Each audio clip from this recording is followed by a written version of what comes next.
Assalamualaikum warahmatullahi wabarakatuh. Perkenalkan, nama saya Cinta Uliatani. Di sini saya akan menggali dan menjelaskan bab 2 individu, kelompok, dan hubungan sosial. Tujuan pembelajaran: mengenali dan mengidentifikasi realitas individu, kelompok, dan hubungan sosial di masyarakat, mengolah realitas individu, kelompok, dan hubungan sosial sehingga mandiri dalam memposisikan diri dalam pergaulan di masyarakat. Bagian A. Individu. Dalam konsep manusia, individu sebagai makhluk yang otonom atau berdiri sendiri. Kata individu berasal dari bahasa Latin, yaitu individuum, yang berarti berbagi atau kesatuan terkecil. B. Kelompok. Kelompok sosial adalah kumpulan individu yang memiliki hubungan dan saling berinteraksi sehingga mengakibatkan tumbuhnya rasa kebersamaan dan rasa memiliki. Hubungan sosial secara umum. Hubungan sosial adalah hubungan timbal balik antar individu dan saling memengaruhi satu sama lain atas dasar kesadaran saling tolong-menolong.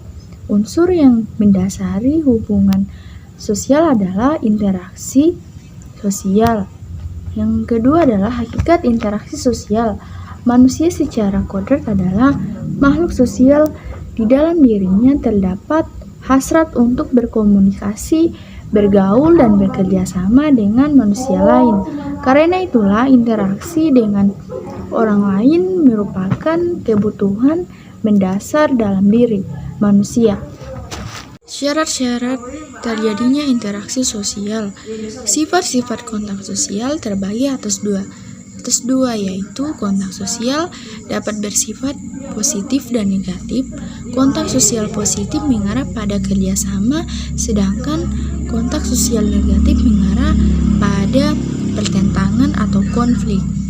Kontak sosial dapat bersifat primer atau sekunder. Kontak sosial primer terjadi ketika para peserta interaksi bertatap muka secara langsung. Ada beberapa macam unsur dalam komunikasi, yaitu yang pertama, 1. Komunikator, 2. Komunikan, 3. Pesan, 4. Media, 5. Efek. Sang tokoh Erving Goffman dikenal sebagai seorang sosiolog dan penulis. Lahir di Manville, Alberta, Kanada pada tanggal 11 Juni 1922. Goffman adalah salah satu sosiolog paling berpengaruh di abad ke-20. Ia mempelopori studi tentang interaksi tatap muka, face-to-face interaction, pendekatan interaksi sosial. Menurut W.I. Thomas, seseorang tidak langsung bereaksi atau memberi tanggapan atau respon terhadap rangsangan atau stimulus dari luar, melainkan menilai atau mempertimbangkan terlebih dahulu berdasarkan definisi atas situasi. Faktor-faktor pendorong interaksi sosial. Kedua remaja mengenakan kostum tokoh-tokoh imagener idola mereka. Syarat yang harus dipenuhi dalam imitasi adalah adanya minat atau perhatian terhadap objek atau subjek yang akan ditiru. Sugesti. Kedua remaja mengenakan kostum tokoh-tokoh imagener idola mereka.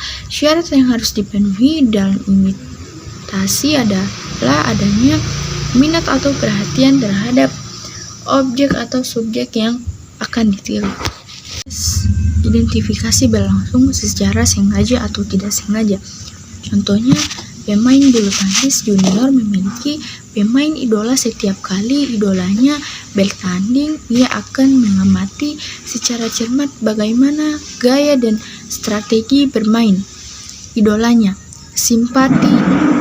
Simpati merupakan kondisi ketertarikan seseorang kepada orang lain. Ketika bersimpati, seseorang menempatkan dirinya dalam keadaan orang lain dan merasakan apa yang dialami, dipikirkan, atau dirasakan orang lain. Empati merupakan simpati mendalam yang dapat memengaruhi kondisi fisik dan jiwa seseorang.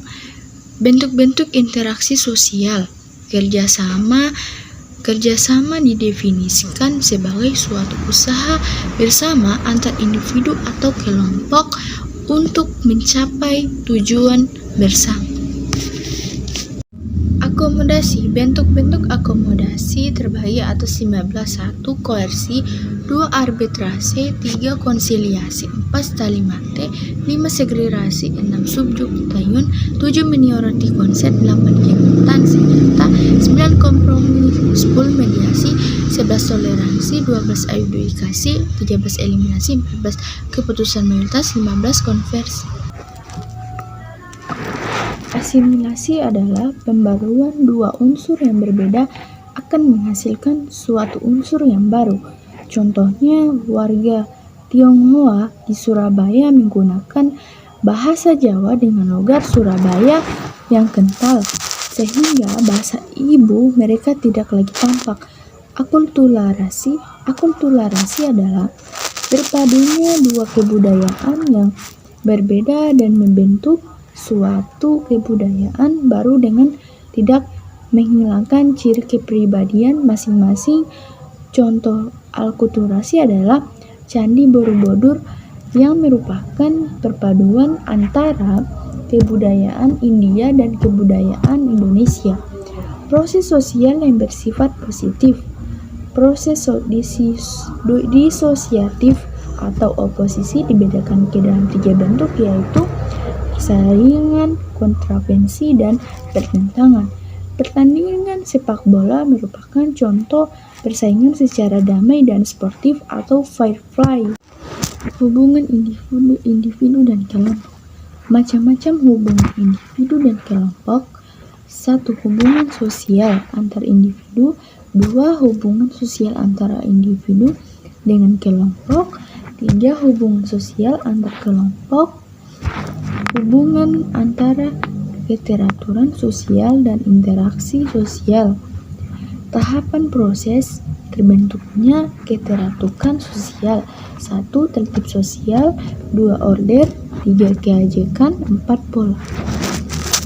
Status dan peran dalam interaksi sosial. Status kedudukan asribet. Status asribet. Status merupakan status seseorang yang dicapai dengan sendirinya tanpa memperhatikan perbedaan rohania dan kemampuan. Status tersebut dapat diperoleh sejak lahir. Contohnya, anak dari keluarga bangsawan dengan sendirinya memperoleh status bangsawan. Achieve status. Achieve status merupakan status yang diperoleh seseorang melalui usaha-usaha yang disengaja. Status ini tidak diperoleh atau atas dasar keturunan, akan tetapi tergantung pada kemampuan individu dalam mencapai tujuannya. Assigned status. Assigned status merupakan status yang diperoleh dari pemberian pihak lain dan berhubungan erat dengan achieved status. Artinya, suatu kelompok atau golongan memberikan status yang lebih tinggi kepada seseorang yang berjasa. Contohnya seperti pahlawan revolusi. Lembaga sosial. Pengertian lembaga sosial. Istilah lembaga sosial merupakan terjemahan dari istilah bahasa Inggris sosial institution yang merujuk pada dua pengertian, yakni sistem nilai dan norma-norma sosial serta bentuk atau organ sosial. Jenis-jenis lembaga sosial. Lembaga keluarga. Keluarga merupakan unit sosial terkecil yang terdiri atas ayah, ibu, dan anak. Keluarga memiliki fungsi menjemuk bagi terciptanya kehidupan sosial dalam bermasyarakat. Lembaga pendidikan. Pendidikan formal seperti sekolah menawarkan pendidikan yang berjenjang mulai dari tingkat dasar sampai jenjang pendidikan tinggi, baik yang bersifat umum maupun khusus. seperti sekolah agama dan sekolah luar biasa. Lembaga politik, keseluruhan tata nilai dan norma yang berkaitan dengan kekuasaan pemerintah dinamakan lembaga politik. Lembaga politik berkaitan dengan masalah-masalah bentuk negara, bentuk pemerintahan, dan bentuk kekuasaan serta sistemnya. Lembaga ekonomi muncul ketika orang mulai membutuhkan produk orang lain. Oleh karena itu, pedagang kaki lima, pasar tradisional, supermarket, dan mal merupakan unsur penting dalam sistem ekonomi masyarakat. Lembaga agama. Tujuan lembaga agama adalah menciptakan hubungan yang harmonis antara manusia dengan Tuhan, sesama manusia dan lingkungan.